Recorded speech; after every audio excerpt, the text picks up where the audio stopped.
every single day you wake up and just try to get data bundles.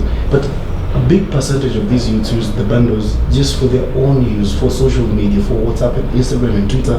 But there are other people who the only bundle they pay for every single day is just to earn some money off the web. Now, I'm talking about people who do their work online, from their homes, from the comfort of their offices. But they don't have to have a 9 a.m. to 5 p.m. job for them to put food on the table. Today I'm going to be speaking to someone who's done this for quite a long time, and his journey is well documented in this new series of The Bizarre. My name is Alex Kenya. I introduced to you a guy called John Murithi. John Murithi is an online content creator. John, welcome to Bizarre. Yes, thank you so much. Namna gani? Kwa sababu ya corona hakuna kusalimiana. So yes. Tunasema namaste. Yeah, namaste. How is it going even with the COVID issue? Well, this is a stay-at-home period, and like any other youth, I know we're in the hustle period, and so what I can say is we at home, just as we've been before, working online, freelancing. When you say working online, I know yours is one of the hardest hit jobs here in Kenya, even across the world, sure. Because most of the universities and schools have been shut because of the COVID-19. Yeah. How has it affected you as a person? What has changed between March and now? Well, I should tell you that I don't only work on content development. I do research and data analysis consulting, and I should tell you, like now, so many people are looking for guys to do various research, analyze data entry, and all data propagation and so forth. So basically, there's a lot of jobs. I can say in the writing industry, I know there's at least guys the jobs are low, but in other areas, in other sectors, there's a lot of jobs. Like in research and data, I know there's a lot of jobs, and this is what we are working for. It is estimated that more than 3 million youths are jobless. Sure. And these are people who live on their phones. Every single day they have WhatsApp group, they have Twitter, and they have all these things they do on their phones. Do you think the youths here in Kenya have really utilized the space that is there in terms of online jobs? When I graduated, I faced a lot of challenges in the industry at first, because I never knew where I'm going. I was jobless. I wanted to maybe get something by the end of the day, but I tried to match my career with what is with the opportunities online. I found writing is one of the creative spaces where I could join, but I should tell you for free that there are so many other things you can do online, and one of the factors that has led to this joblessness, misery in this country, or even beyond in the continent and so forth, is youth not knowing what the digital space can offer. For example, if you went to a university and you did a BCom or statistics or something, and you are at home, staying at home without any job, do you know there's someone somewhere who wants someone to analyze his data? There are independent researchers who might maybe hire you as a virtual assistant or something. So these are some of the areas youth don't know how they can get these jobs. But again, I should tell you that there are some skills that youth don't have as well. And this, when I talk about these skills, is how do you pitch? Like, are you able to look for these jobs? Do you know where you can get these jobs? Yeah. When you talk about youths don't know where to look for these opportunities, let's even go back now to your story. Where did it all start? How did you get to know about this, this space, this cyber space, and how did you even get the courage to now invest in that and just get into that? Yeah, well, after graduating, I met a good friend of mine called Felix, and Felix was doing very well in the writing industry, and then I was amazed because the guy was driving, the guy was doing very well, and broke. He told me, writing is a very well paying job. So at first, I got into writing. And I was developing content, getting a payment of $5 per page. At least a day. Roughly 500. Yeah, that is 500 Kenyan shillings. I could hit maybe 6 to 8 pages, make 4,000 a day, and that is money. If you ask me, like making up 5,000 a day. Yeah, I could even hit. So monthly, you're talking about 150 thereabout. Untaxed. Ish. So boss, basically, that's where I started. But now as I grew in that industry, I realized there are some other areas that can venture, you know, and I realized that because I had passion for data, for data analysis, I could pitch to one of the different independent researchers. I could go to LinkedIn, look for a independent researcher, you know, tell him, you know, I'm this and this, I can do 1, 2, 3, 4 stuff. So sending my CV, and I could get a client. So we pushed for 6 months, pitch to another one, push for 3 months, get another one, push for 2 months. So this is how I've been using this social media platform actually to get clients to work for. And mostly I target international clients. Yes. So how long did you take after graduating from school? How long did you take to get into this space? Well, 3 years nilikuwa nakula vumbi. Yes, but after that in 2017, that's where my journey started to be a freelancer or to be in freelance consulting. Yes. It takes an average of 5 years. This is according to the Kenya Bureau of Statistics. Yes. It takes an average of 5 years for a common youth to secure a job after graduating. You took 3 years. Down the line, what can you say maybe is the one thing that pushed you to making that decision of starting? Well, number one, I say it's growth. I wanted to grow.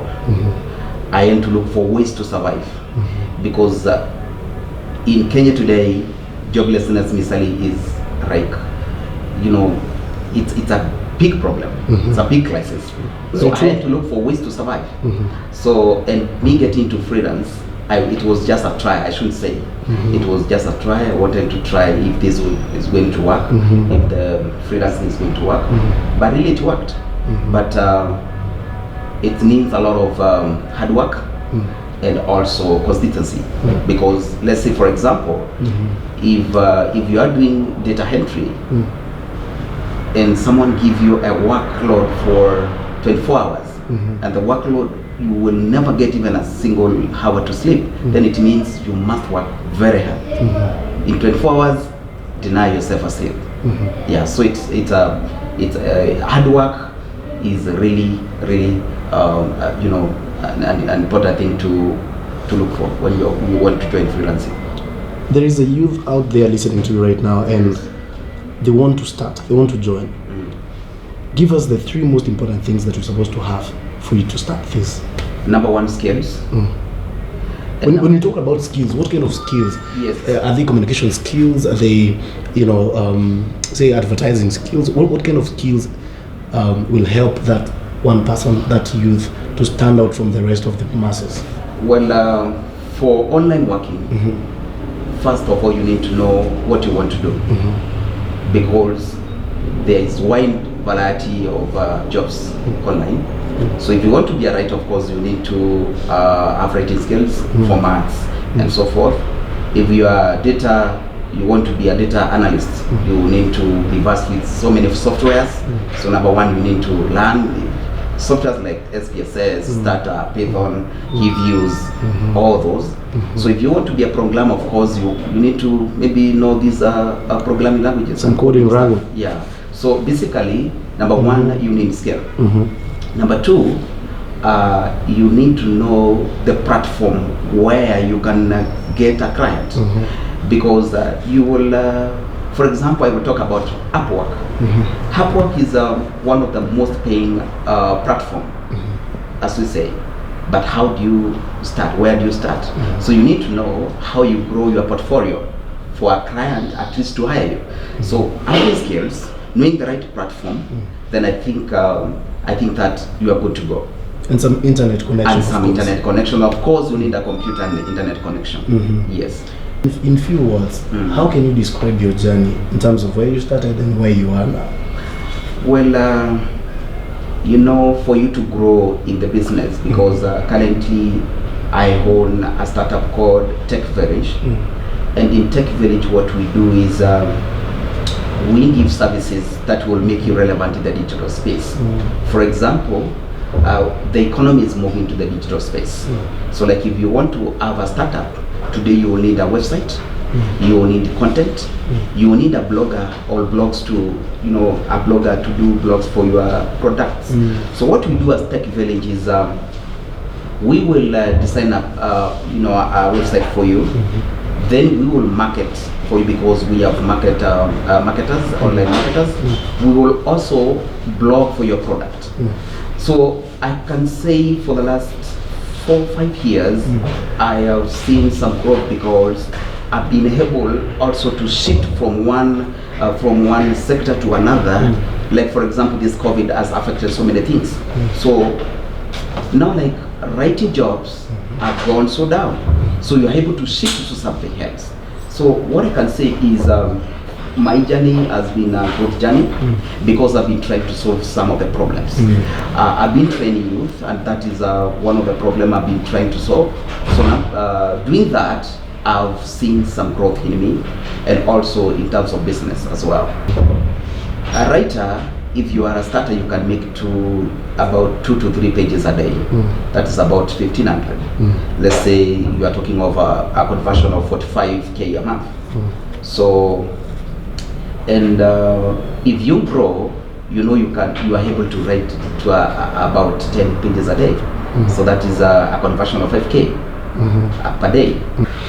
Listening to you, someone would think like working in the digital space does not give you your own free time. What can you say about that? You need to frame your own schedule. Like for example, when you are working with a client who is based in UK, one thing I should tell you is you must adjust your time because the working time will start working from, let's say, from 11 p.m. And from 11 p.m. of course, here we are asleep, people are asleep. So it gives you space because you can sleep during the day and work at night. So there's time. Only that for us, we choose to work today, and tomorrow if you feel like you are tired, you are not tired to do the work. If you don't want to work, you don't take any orders. Yes, you don't take any orders. It's not like the traditional way of working, where you work from 8 to 5 p.m. So there is flexibility, and there's a lot of freedom in the kind of work you do. Yes. So your journey has been, to say the least, phenomenal. But where do you see yourself in the next few years? What are your plans? What are your aspirations? Because you're saying you grew from an online writer to something else. Maybe what are you aspiring to achieve in the next few years? Well, to talk about my journey, there's a very good program that the government had started called Ajira Digital. Yes. And it was one of the most successful projects I've ever seen in this country. When I was planning to start my startup TEQ VILLAGE, I had the big picture to grow a platform where I can train more youths to venture into freelancing. Because if you look at the Western countries, actually guys who stay at home earn more than those who work in the normal 8 to 5 hours of official jobs. So I will say my big picture is to grow a platform where I'm able to train and mentor more youths to venture into what, to me, has been my a satisfaction in my heart. Yes. So it's just to grow a platform, and I know I'm going to reach out to so many youths and change their life as well. Now, talking about your growth and your new startup, have you started mentoring these youths? How many have you mentored so far, and what exactly is the direction that you're giving them? In TEQ VILLAGE, I have trained so far around 400 youths across this country. I had several boot camps in Nairobi, and I had one boot camp in Tharaka where I trained about 33 youths who currently, the conversion actually is very pleasing because out of 33, about 29 are working. So that is a very good conversion, because that is around 90%. So I think this is moving very well. And there are some other people, you know, for example, if you are a programmer and you don't know where to start, TEQ Village will mentor you and show you the best platform where you can pitch how to, you know, develop, you know, a proposal, and how you can try opportunities, you know, from various platforms like Contentry, Indeed, and so forth. Yes. I think maybe just to finish it off, what advice can you give to those who have started content writing or even academic writing, but then again the jobs are not forthcoming? They feel like quitting. What advice can you give to the youths? Just talk to the youths directly right now, using these kind talk to them and tell them how they can go about in terms of, you know, growing their careers, in terms of using the opportunities they have on their phones, on their laptops to grow their brands. Well, digital space is a real employer that every youth can venture into. I will tell you that in digital space there's a lot of employment, and if you want to venture into freelancing, please do so, because every economy is shifting to the digital space. Like if you want to be a transcriber, if you want to be a programmer, if you want to be a writer, if you want to be everything you want to be, there's a lot of opportunities in the online space. So, and what you need, skills. You also need to know which platform pays very well, and also you want to know how you can develop a proposal that will win your space in the digital space. Yes. Thanks, Anna John, and thanks for joining us on the Biz Hub. It's been Biz Hub. My name is Alex Kinyo. Of course, you know, this is the home of new startups talking about businesses and change lives, and of course, trying to put youth on the map, trying to give them solutions to the problems that they're facing right now. Stay tuned.